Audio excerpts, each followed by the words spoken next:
आते हैं उत्तर वैदिक काल के अर्थव्यवस्था पर। तो शुरू में हम लोगों ने पढ़ा ऋग्वैदिक काल का अर्थव्यवस्था, जिसमें घुमंतु अर्थव्यवस्था है, पशुचारी अर्थव्यवस्था है, पशु पर आधारित अर्थव्यवस्था है में होता है। उत्तर प्रदेश के इलाके में आने पर जमुना द्वाब का एरिया एक बहुत बड़ा, यह भारत के सबसे उपजाऊ मैदानी इलाकों में से एक माना जाता है।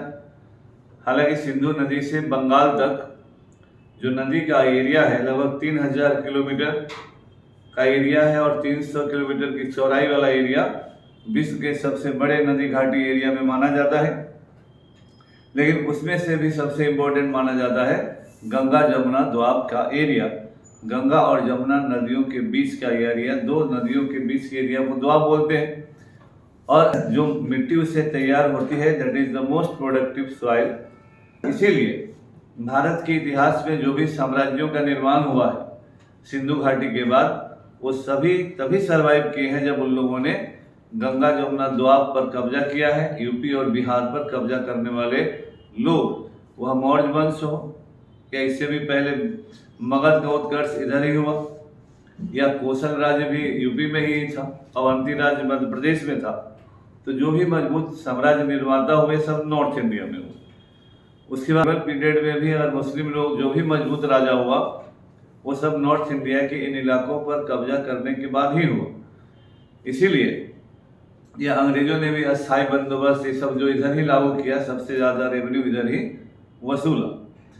साउथ इंडिया में इसलिए देखिएगा क्योंकि वहाँ उपजाऊ इलाके ज़्यादा नहीं हैं, वहाँ कभी भी इतिहास में बड़े साम्राज्यों का निर्माण उस तरह से नहीं हुआ।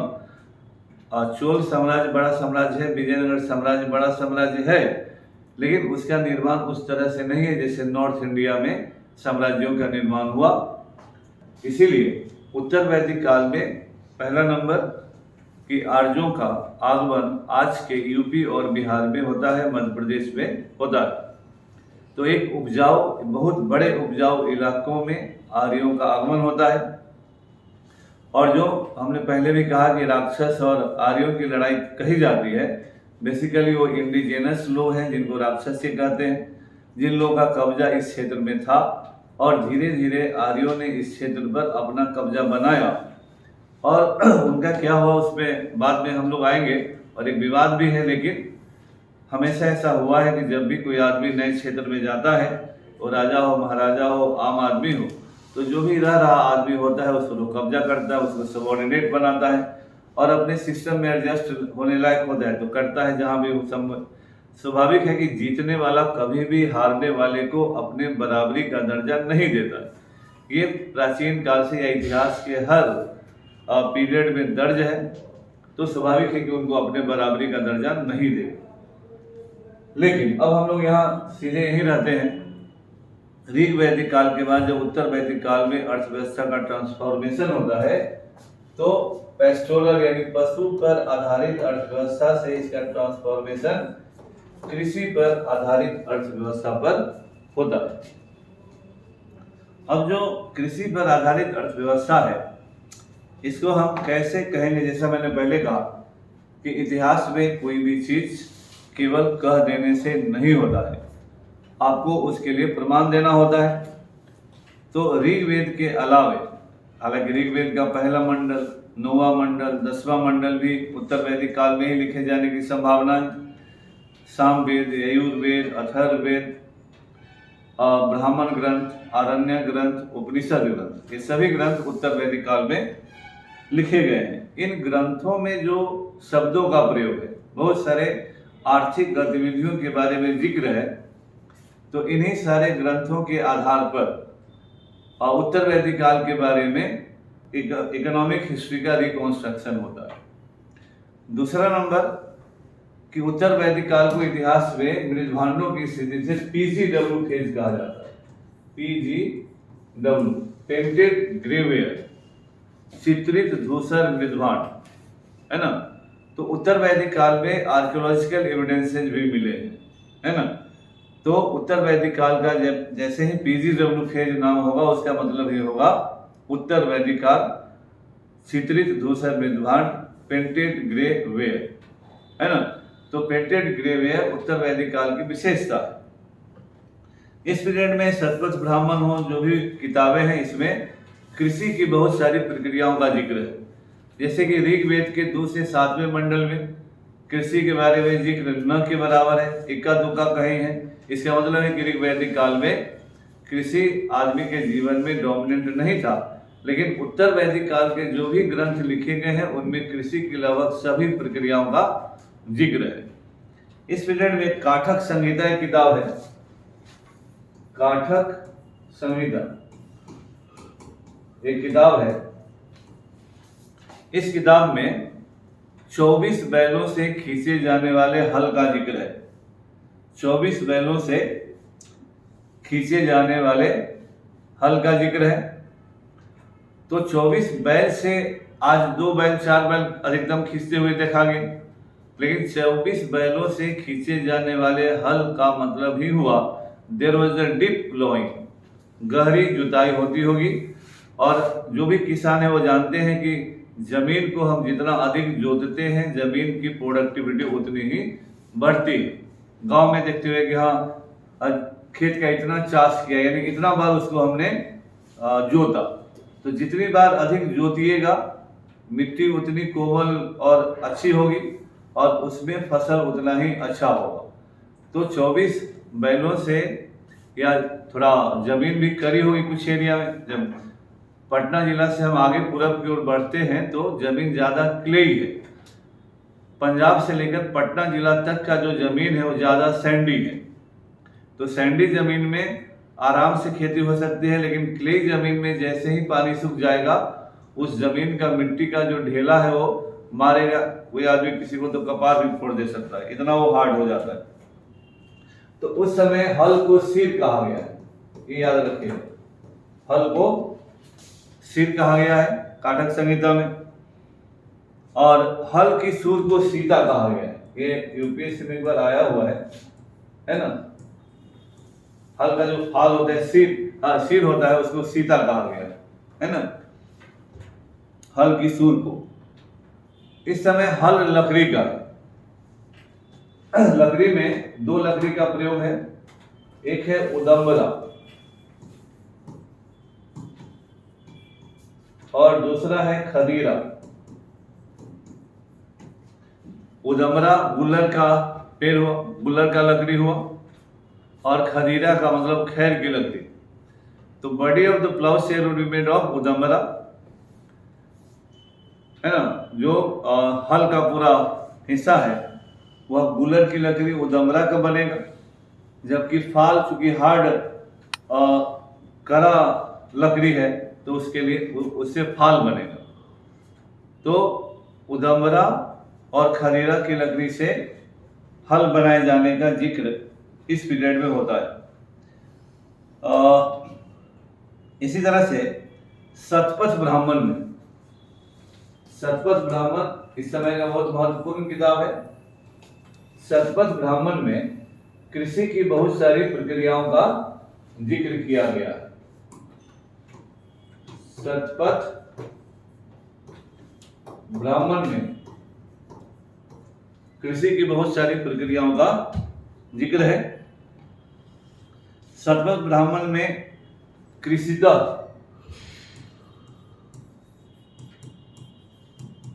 है ना, कृषिता का जिक्र है। वपता, लूनता, मृगनता, ये 4 प्रक्रियाओं का जिक्र है। कृषिता का मतलब होता है जुताई, कृषिता यानी जुताई। वपता माने बुआई यानी सोई। लूनता लवनी करना यानी रीपिंग काटना। और मृगनता यानी मरनी करना यानी थ्रेसिंग करना। जब आप अनाज को काटकर उससे डंठल से अनाज निकालते हैं तो थ्रेसिंग करते हैं। गांव में आजकल थ्रेसर होता है अनाज निकालने के लिए। तो इन 4 प्रक्रियाओं का जिक्र शतपथ ब्राह्मण में किया गया। शतपथ ब्राह्मण मतलब उत्तर वैदिक काल में, अर्थात उत्तर वैदिक काल आते आते आर्यों ने कृषि की सारी प्रक्रियाएं सीख ली। स्वाभाविक है कि जो चीज हम नहीं जानते हैं वो लोकल लोगों से सीखे होंगे। तो जो कहा जाता है, इस पीरियड में आते आते आर्यों को खेती करने का जो टेक्निक है आ गया, और आदमी एक्सपेरिमेंट करके भी सीखता है। तो हो सकता है कि सिंधु वालों से भी भेंट मुलाकात हो, लोकल वालों से मुलाकात हो, क्योंकि कई सारे शब्दों का जो प्रयोग आज इस समय करते हैं इसका यूरोपीय साम्य नहीं है, और लोकल ही लगता है कि उन शब्दों का यूज उन लोगों ने किया। इस समय करीस यानी गोबर, करीस यानी गोबर का प्रयोग फर्टिलाइजर के रूप में, खाद के रूप में है, आज भी होता है। और आज भी जब बायो फर्टिलाइजर की तरफ आप मूव कर रहे हैं तो इसका बहुत उपयोग माना जाता है, और गांव में बहुत सारे लोग अपने खेतों में गोबर को डालकर खाद के रूप में उसका प्रयोग करते हैं। इस पीरियड में चूंकि शुरू से हैं, लोग जानते होंगे कृषि की बातों को, लेकिन किस सीजन में कौन सा खेती करना है यह समझना जानना एक वैज्ञानिक प्रक्रिया होती है। बुद्धि की जरूरत होती है कि हाँ, बरसात में गेहूं नहीं बोएंगे और हम बरसात में धान रोपेंगे, है ना। तो स्वाभाविक है कि इन लोगों ने इस समय सीखा। चावल, जैसे हम लोगों ने पढ़ा कि सिंधु घाटी में चावल के बारे में ज्यादा जिक्र नहीं है, लेकिन इस पीरियड में चावल के बारे में जिक्र है, और कई स्थानों पर चावल का जिक्र धीरे धीरे लगता है, और लोगों ने rice was a stable food, तो लेकिन ब्रीही शब्द का प्रयोग चावल के लिए, है ना, ब्रीही। तो ब्रीही शब्द जो है अरीसी शब्द से निकला माना जाता है। अरीसी शब्द जो है लोकल ओरिजिन का, स्थानीय उत्पत्ति का है, और इसलिए इसको लगता है कि इसी पीरियड में यहाँ इन लोगों ने चावल की खेती को सीखा होगा, है ना। जौ, मूंग, उड़द, तिल और गेहूं, गेहूं को गोधूम कहा गया, गेहूं को गोधूम कहा गया है। ये दोनों शब्द याद रखिएगा। मसूर और गन्ना का भी उल्लेख अथर्ववेद में है, गन्ना का उल्लेख अथर्ववेद में है। तो यानी शरद ऋतु, गर्मी में, या जिस तरह से सीजनल वेरिएशंस पता है कि किस सीजन में कौन सा फसल हम करेंगे। इन सारे फसलों का जिक्र होने का मतलब ये हो गया कि इस समय कृषि करना उन्नत अवस्था में पहुंच चुका था। और कृषि के मामले में उपजाऊ भूमि, अनुपजाऊ भूमि होना बहुत मायने रखता है। तो इस पीरियड में एक शब्द है अपनस्वती, अपनस्वती, अपनस्वती का मतलब हुआ उर्वर भूमि, फर्टाइल लैंड। आर्तना, नॉन फर्टाइल लैंड मतलब अनुपजाऊ भूमि। नहर का संभवतः प्रयोग है, प्रोबेबली नहर का यूज लोगों ने किया, कैनाल सिस्टम प्रोबेबली है।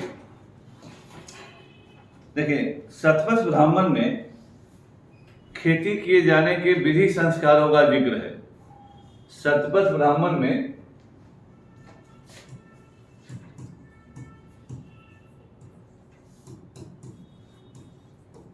जो लोग भी ग्रामीण संस्कृति से पहले जो, अब तो आप जिस जनरेशन में, उस जनरेशन में सब कम देखने को मिलता है, क्योंकि ट्रैक्टर खेत जोतने के लिए इस्तेमाल होता है मोस्टली। अब बैल का वैल्यू घट गया है, पहले के जमाने में बैल का वैल्यू ज्यादा था, क्योंकि कृषि के लिए बैल ही उपयोगी था। आजकल तो बैल होता है तो लोग समझते हैं बेकार हो गया, और उसी को बेच उच के इधर उधर होता है तो हल्ला हंगामा होता है। लेकिन पहले के जमाने में जब खेती होती थी, शुरुआत सीजन का जब पहला हल जोता जाता था तो हल बैल सभी का पूजा होता था फर्स्ट डे। यहाँ तक कि जब रोपनी होती थी पहले के जमाने में, तो जिस किसान के यहाँ सीजन की पहली रोपनी होगी उस किसान के यहाँ उस दिन खीर पूरी बनेगा, और उस दिन उसके खेत में जितने लोग भी धान गेहूं कुछ धान रोप देंगे या कुछ भी रोप देंगे, वो उस दिन उसके यहाँ खाने के अधिकारी हो जाते थे। तो गाँव में पहले बहुत ऐसा रहता था कि लोग टिकाए रखते थे कि किसके यहाँ पहली रोपनी हो रही, तो अगर जाके उसके खेत में 1 रोपा भी रोप दिए तो वो बेचारा आपको खीर पूरी खिलाएगा। तो गांव में पहले एंटरटेनमेंट का इस तरह की बातों का बड़ा माहौल होता था। तो कृषि को रिलीजियोसिटी प्रदान किया गया, पवित्रता प्रदान की गई, क्योंकि उसी कृषि से आपकी आजीविका चलनी है। तो जहां भी आजीविका या डर भय कुछ भी होता है, लोग उसकी पूजा करता है। तो इस पीरियड में मतलब हाल तक जिस हम लोगों ने देखा है, जब बचपन में जब पहली खेती होने गई या हल चलने गया, तो हल का भी पूजा हुआ, पालों का पूजा हुआ, जो पालो जो जानवर के गर्दन पर रखाएगा, और उस बैल का भी पूजा हुआ कि भाई जाओ तो लोग अच्छे से खेती करके लाओ ताकि हम लोग को भोजन मिले। और जब आप कथा कहानियों में, इतिहासों में या जो पुस्तकें हैं, जब पढ़ते हैं कि जनक ने हल चलाया, तो हल चलाने का वैल्यू क्या है। एक राजा हल चला रहे हैं, यानी कृषि का किस तरह का वैल्यू रहा होगा। तो जनक ने भी हल चलाया, तो that is to give prominence, importance to the activity of the agriculture. अगर कृष्ण के भाई का नाम हलधर है, तो एक जगह जनक का हल चलाए जाने का, उसी में सीता मिली जो भी हो, और हलधर अगर नाम है कृष्ण जी के भाई का, तो अगेन यह कृषि की गतिविधियों के महत्व को स्थापित कर रहा है। हल धारण करने वाले, यानी हल का इतना महत्व रहा होगा तभी तो इनका नाम हलधर पड़ा। वैदिक काल में कृषि पर व्यक्तिगत अधिकार नहीं है, याद रखिएगा। कृषि पर, जमीन पर सामूहिक अधिकार है, कम्युनिटी ओनरशिप है। और अंग्रेजों के द्वारा परमानेंट सेटलमेंट लागू करने के पूर्व तक हमारे देश में अधिकांश जमीन पर कम्युनिटी ओनरशिप रहा है। It is not been that individual ownership. हमारे यहाँ जमीन अगर मध्यकाल में भी है, अगर आप देखेंगे 1793 से पहले, तो जमीन पर अगर आपको खेती करना है तो आप उस इलाके के जो भी इंचार्ज हैं उनके यहाँ जाते और आप कहते कि भाई हम 5 बीघा जमीन लेना चाहते हैं खेती करने के लिए, तो वो आदमी आपको 5 बीघे का पट्टा यानी कॉन्ट्रैक्ट देता। तो जो सेठ साहब में भी पढ़ते हैं बाद में भी, तो आपको उस जमीन का कॉन्ट्रैक्ट मिलेगा कि 5 बीघा जमीन ले जाओ, खेती करो, और आपको इतना टैक्स देना है। आप परचेज नहीं करते थे जमीन, you committed to pay the required, जो कमिटमेंट है वो we will pay the tax.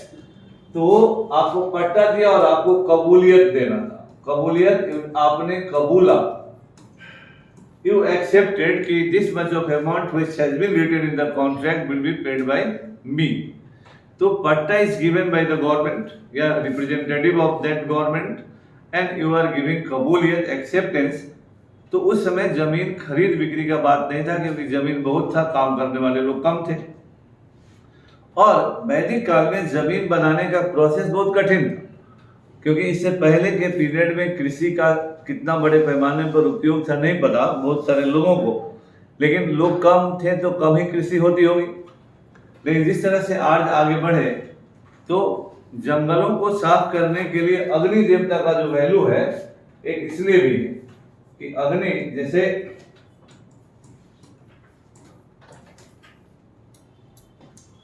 आग लगाकर जमीन को जलाएंगे, जंगल को जलाएंगे, और इस समय लोहे का उपयोग हो रहा है। उत्तर वैदिक काल से भारत में लोहे का उपयोग होता है। तो introduction of iron in India is from 1000 BC, उत्तर वैदिक काल से माना जाता है। नो वगैरह से जो लोहा है 1100 BC का माना जाता है, लेकिन इतिहास में 150 साल का अंतर कोई मायने नहीं रखता है। इसीलिए iron phase in India begins in 1000 BC, 1000 ईस्वी पूर्व में भारत में लौह युग की शुरुआत मानी जाती है। तो लोहा के उपयोग ने इस पीरियड में तो युद्ध में ज्यादा काम किया, लेकिन लोहे की कुल्हाड़ी और इन चीजों से जब जंगल जला दिया जाएगा तो उसकी जड़ों को साफ करेंगे। तो जंगल को जलाना, जंगल की जड़ों को साफ करके कृषि योग्य बनाना इंडिविजुअल नहीं हो सकता, ये सामूहिक ही होगा, एक आदमी से नहीं होगा। तो जब सामूहिक खेती योग्य जमीन बनेगा तो स्वाभाविक है कि उस जमीन पर सामूहिक अधिकार होगा। जब व्यक्ति नहीं बना पाया तो व्यक्ति का व्यक्तिगत अधिकार नहीं होगा। इसीलिए उत्तर वैदिक काल में या भारत के इतिहास के अधिकांश हिस्सों में जमीन कम्युनिटी ओनरशिप में, है ना। बाद में राजा ने उस जमीन को अधिकार में लिया और फिर हुआ कि समय भूमि गोपाल की, जब भगवान की जमीन है तो राजा भगवान का प्रतिनिधि है, तो उनके जमीन पर आप खेती कीजिएगा तो उसके बदले में आप रेंट दीजिए, है ना। तो लैंड रेवेन्यू देना हुआ। जमीन पर अधिकार व्यक्तिगत नहीं था, इसका प्रमाण आपको कई किताबों से मिलता है। एक कथा में विश्वकर्मा भवन कथा है, उस कथा में कहा गया है कि जब राजा भूमि को पुरोहित को दान देता है तो भूमि ने ऑब्जेक्ट किया कि हे राजा, तुम मुझे कैसे दान दे सकते हो। उनके पुरोहित थे कश्यप, तो जमीन ने ही प्रतिरोध किया कि आपको मुझे दान देने का अधिकार नहीं है। शतपथ ब्राह्मण में कहा गया है कि राजा विष की अनुमति के बिना भूमि दान में नहीं दे सकता। शतपथ ब्राह्मण में है, तो ब्राह्मण को पर्सनिफाई किया गया है to impress upon the fact that if the king is not owner of the land, तो जो आपकी संपत्ति नहीं है उसको आप कैसे दान दीजिएगा, आप अपनी संपत्ति दान दीजिएगा। तो ये इस फैक्ट को रीस्टैब्लिश करता है।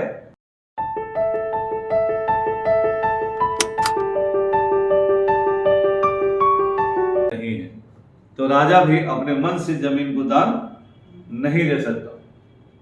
और जमीन इस पीरियड में या अर्थव्यवस्था में प्राइमरी यूनिट गृह है, घर है, और गृहपति जो है इस पीरियड में गृहपति वह उत्पादन की प्रक्रिया में नीचे का सबसे महत्वपूर्ण बिंदु है। तो गृह और गृहपति they are playing a important role in the production process. तो राजा जो भी काम इस समय कर रहा है वह उसी तरह से हो रहा है। इसके अलावे इस पीरियड में पृथ्वी का या जमीन का बहुत महत्व है। अथर्ववेद में एक कहा गया है कि पृथ्वी मेरी माता है और मैं पृथ्वी का पुत्र हूँ।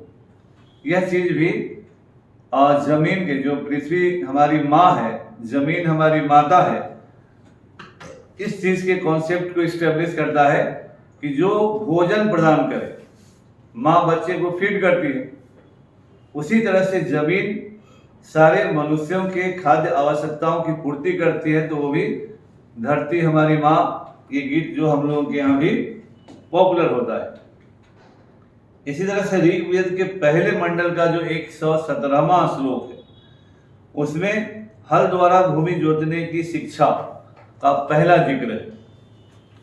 हल द्वारा भूमि जोतने की शिक्षा का पहला जिक्र है, और हल द्वारा भूमि जोतने की शिक्षा देने का श्रेय अश्वैनो ब्रदर्स भाइयों को दिया जाता है ना। अश्वैनो भाई थे, देवताओं में जोरी देवता मारुत ब्रदर्स है, उसी तरह से अश्वैनो ब्रदर्स है। अश्वैनो ने, इन लोगों ने कृषि करने की शिक्षा दी।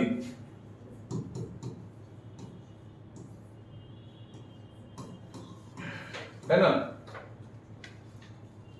इन्हीं लोगों ने कृषि करने की शिक्षा दी।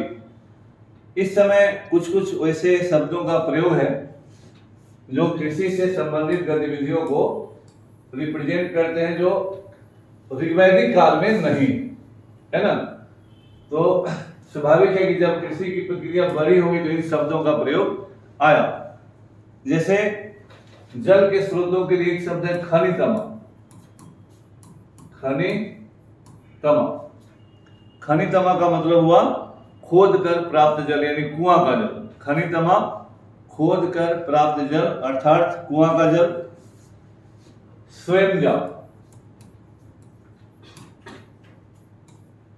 स्वयंजा, ये भी एक जल हुआ, यानी वर्षा नदी नालों का जल, यानी स्वयं जो जल आ गया, वर्षा का जल, नदी का जल, नालों का जल। फिर अक्षित, यानी कभी न खत्म होने वाला जल, अक्षित यानी कभी न खत्म होने वाला जल। इस समय सुशीरा, नालियों को सुशीरा कहा गया है ना, नालियों को सुशीरा कहा गया है। स्थिवी, अनाज रखने के कोठा को या अनाज जमा करने के कोठा को स्थिवा कहा गया है। फिर क्षेत्रपति, इस समय उत्तर वैदिक काल में क्षेत्रपति का मतलब है कृषि का देवता, यानी कृषि से संबंधित बहुत सारी चीजों का प्रयोग इस समय होने लगा। और हलवाहे को किनास कहा गया है, हलवाहे को किनास कहा गया है। हलवाहा का मतलब किनास, ठीक है।